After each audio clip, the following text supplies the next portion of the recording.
and that includes Miss Anoa. Welcome, ma'am. How are you? I'm good. How are you doing this evening? I'm doing good. So there's no more excitement coming out of New Hampshire, right? We're just going to read the numbers to you guys. That's true. Yeah, unless something crazy happens. Right now, Bernie is at 58% with 25,204 votes. Hillary Clinton is at 40%. It looks like it's shaping up to be a thorough blowout. Now, with that being said, something exciting did happen this morning with you and a feminist supporter of Hillary Clinton, an older feminist. I think she said she was in her 50s. She was 53. 53. And I started to have this conversation last night on the show, but I decided to not do it. One, because I was tired, and then two, because I wanted a feminist, someone who is just clearly and succinctly can espouse the tenets of feminism and where it properly fits in terms of this election. I wanted you to come on and say it for yourselves. And lo and behold, you had this debate this morning with a Hillary Clinton supporter. Now I'm going to shut up and turn it over to you. Tell us a little bit about what happened. We may have to interject if something big breaks, but if not, tell us what happened, and then we'll take a pause, and then we'll go into the broader conversation. Well, did not realize I was going into a debate this morning. Thankfully, I've done enough debate and moot court and stuff like that I was able to react, but. Okay, I'm going to be rude. I have to cut you off. No, go ahead. I have to cut you off because we can barely see your face. I don't know anyone else. Oh. But there you go. Bring your camera down. Okay. Right. Go for it. So I didn't realize there was a debate this morning. When we did the pre-interview, it was like, okay, we're just going to have you talk about Bernie and young women's support. I mean, basically, to backtrack, we talked about this previously. The backlash basically that happened this weekend after the Gloria Steinem comment and Madeleine Albright's. Gloria Steinem with the girls are only into Bernie because of the boys, and Madeleine Albright, well, there's a special place in hell for women who don't support other women. And granted, yes, Madeleine Albright has been repeating the same line for God knows how long. However, she said it during a campaign stump supporting Hillary this weekend in New Hampshire. So it gave the implication, with all these surrogates out there talking, and you got Cory Booker sitting there smiling and grinning like a dummy. While these statements are being said, and it's directed towards primarily younger women, but basically any woman that does not support Hillary Clinton for the nominee. So I got asked to go on a radio show in Canada this morning, the channel, to discuss kind of why I supported Bernie, kind of what my leanings and ideas were. I'm involved with Women for Bernie, so that was what I thought I was doing. The pre-interview was very smooth, and I did get to talk about some of the differences in the second wave and the third wave feminists. We start getting into all these very technical terms. Second wave feminists are more that 60s women's lib era. They consider third wave feminists more those who focus on intersectionality, reproductive justice, the broadening issues beyond just the traditional women's issues we thought of coming out of the 60s. Mm-hmm. So going into the interview this morning was very interesting. The woman, the host introduced us. The woman talked and she expressed why she was for Hillary. I learned several things this morning. Did you all know that Hillary Clinton is responsible for the Americans with Disabilities Act? I had no clue. I did not know that Hillary Clinton had done that. I did not know that she was responsible single-handedly for early childhood development care for children with disabilities. I'm sure that some of her work were in those areas, but over-exaggerations, just like people who exaggerate, Bernie's support in relationship with Dr. King, it overblows people's records and their actual contributions. It's unnecessary. But anyway, from the time I began talking, this woman was very incensed and angry with everything I had to say because young women don't know any better. We don't know anything. We owe them everything. She even said it at one point in time that some of the things that I spoke of that were benefits to me. I was a young single mother going through college. She said, well, don't you know that the programs that benefited you or due to people like me? Actually, no. You're nothing like the woman that started the program that helped me through college. You don't know anything about it. But,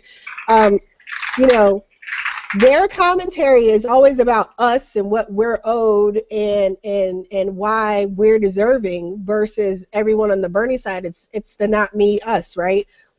we're looking at not just what has happened, and in some areas, and she got upset with a comment I made, that in some areas it seems like we're starting from scratch. We're talking about women's liberation, because we're fighting some of the same battles that were fought in the 60s and 70s at the same stage and level. Like, when we talk about progress, it's insane that we're still talking about Roe v. Wade in 2016 in the same way. I mean, that should be just a settled right. The same way it's insane that we're still talking about voting rights issues 50 years later.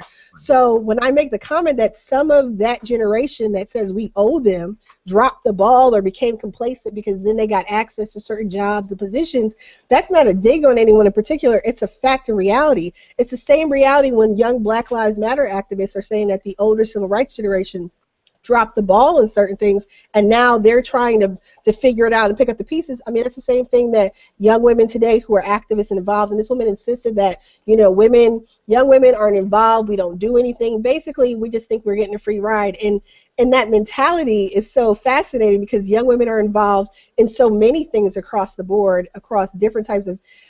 So it was an interesting conversation. I tried to end on a high note. I did get my plugs in for Bernie Sanders and the Fight for 15, and it's focused on, you know, some of the issues that he's looking at for everyone, you know, and how those other issues, you know, strengthen women's position greater than anything Secretary Clinton's put on the table.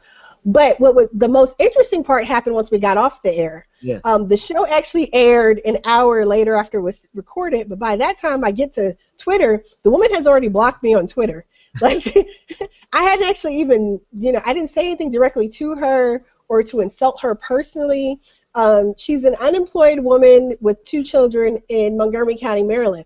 Montgomery County, Maryland is not a cheap place to live, so there must be a husband with a good job or somebody else in there to explain some of, you know, what she tried to portray as her struggle, you know, to kind of make her more sympathetic. But ultimately on Twitter, it was all of, I got insulted because I'm a lawyer, so I'm an establishment. I worked very hard to get through law school with 2 small children. I want to properly unpack. Okay, because go ahead. I got a chance to hear the interview, the debate, and it really was exactly how you described. It was an older feminist in you know, supporting Hillary Clinton, which she absolutely can, right? And she did speak of you as being this younger feminist who is not, the entire conversation was, you're not respecting your elder feminist, and the way you would do that is by supporting Hillary Clinton. And to me, it's just like a non sequitur. It does not follow that anyone has to throw their support behind a candidate simply because of their identity. And then she used that as an example of why there's still battles to be fought, because this younger generation is complacent, and an example of this complacency is their lack of support for Hillary Clinton. Did I hear? No, that was the argument. Well, she was upset because I did use the term complacency. It was 7:30 in the morning, and I did not expect to be attacked by someone who's supposed to be standing up for the sisterhood, right? This is supposed to be the generation of sisterhood and togetherness and support. And the woman, she's yelling. There's a part in the interview where she's just yelling over me. She's trying to yell over me. And I had to say, you know, let me speak, because, I mean, I let her speak even though she was saying all types of crazy nonsense, but it was that. And the problem with that whole notion, especially with older white women talking about how we need to respect our elders, she wasn't fighting the same battle that my mother or my grandmother was a first-generation Caribbean immigrant. I mean, well, first-generation American. Her parents were Caribbean immigrants living in the tenements in New York City in the 30s. My grandmother was separated from her husband in the 60s working, which was uncommon for a lot of women. Right. So she wasn't fighting the battles of my grandmother. My grandmother's one of the first women in the civil service sections in her division in New York. So, like, she wasn't fighting my mother's battles in growing up. She wasn't fighting my godmothers or anyone else I know. And that's the division. We talk about women of color, you know, poor women. We have a different struggle and battle. And even some of the commentary this weekend completely disregarded lesbian women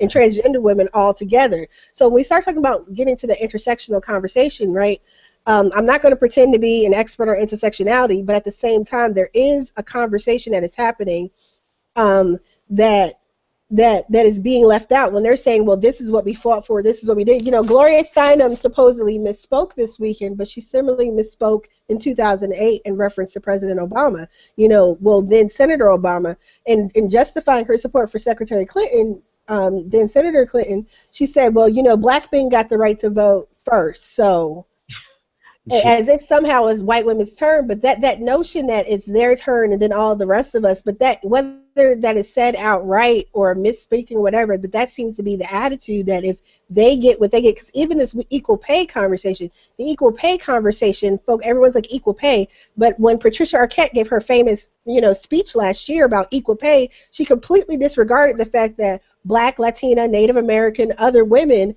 are not just we're not all the same. We're disproportionately impacted by these different economic measures in a way that are not generally felt by white women, and that gets disregarded completely. So when I'm getting lectured, which ended up happening on Twitter, I was told that I owe white women the right to vote, among other things, by various Hillary supporters today.